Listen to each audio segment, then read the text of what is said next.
Okay, so I'm here with Condon, and we are going to take his domain model and run it through our CodeBot and see how the result looks. So Condon, in the browser, right-click on the package, then say Specialize, Parallel Agile. There we go. Yep. Generate project, and then sign in. There we go. So use that OMT project. That's fine. It's going to make you a file called omt.zip and put it on your desktop.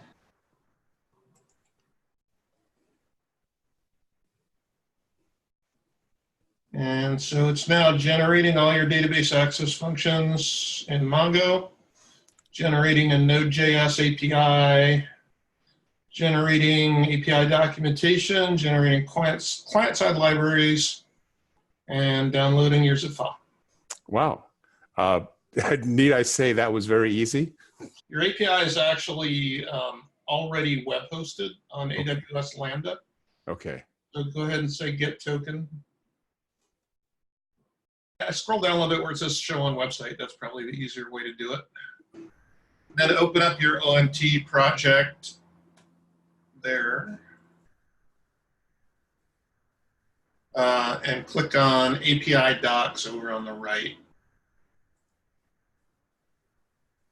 There you go. All right. So now you can look up, for example, I don't know, GeoAOI, or any of your objects that you want to look at.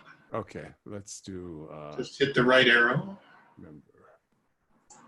Use that access token. It's actually live, and you can start writing data into it in the cloud immediately. So you can start prototyping against this API exactly right now. Wow, and it's on AWS. Yeah, it's automatically web hosted on AWS Lambda. Lambda. Okay. So basically, your database, your API is live for a month by default right now. All right, very good. For testing with the free account. Let's get out of the browser for a minute and just go back to your desktop and look at what else is in that zip file. Okay. Yep, open that up. And let's go ahead and look at the client. Have a look at the Java client, I guess. Go into source.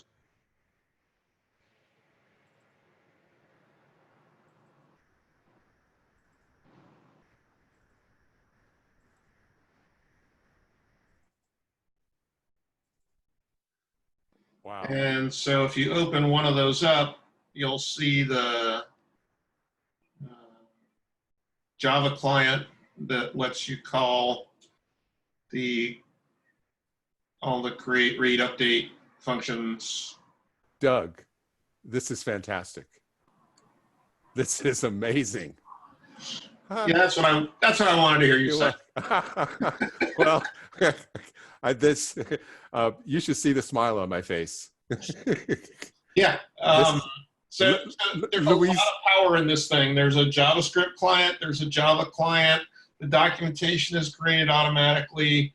Because it's done in Node.js, you can call it from any place, okay? Yes. So, we've called these things from JavaScript, from Java, from Swift, from C#, from Python.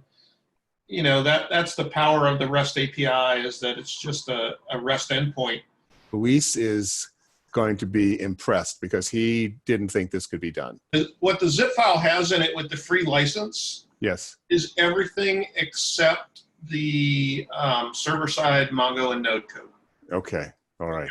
All that stuff is web hosted for you, so he can access that live for 30 days with the free version. Okay.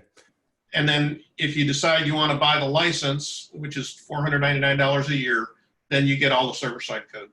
It's pretty easy to do, and it's pretty powerful. I mean, it's going to save you, I think, a lot of time. And so, Doug, well done.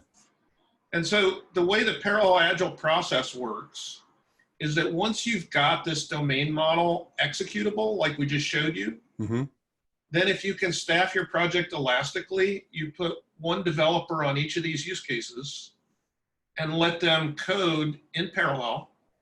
And all the work integrates because they're all calling that common API, which is your domain model. Outstanding. Right. And this is your parallel agile method that you're right. describing. And yes. So you can compress the schedule on getting this built instead of having, Luis build these use cases out one at a time. Yes. If you can staff elastically, if you have like a pool of developers you can go through, Mm-hmm. and then your UML model, and in this case, you've got, just open up one of your activity diagrams, one of your structured scenarios. You've done all this work to spec this stuff out, right? Yes. So let's just look at one. So you've already got this mapped out. And if you hit the little tree diagram, activity, right? So if you hand this and that API to a developer, Mm-hmm. they're going to build what you want. Outstanding. Right?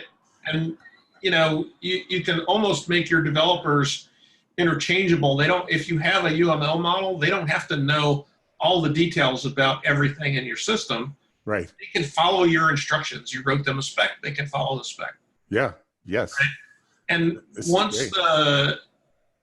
all the database backend is built for you, you can go really fast at doing this. So. Doug, I am very excited. I think this is going to be very, very popular.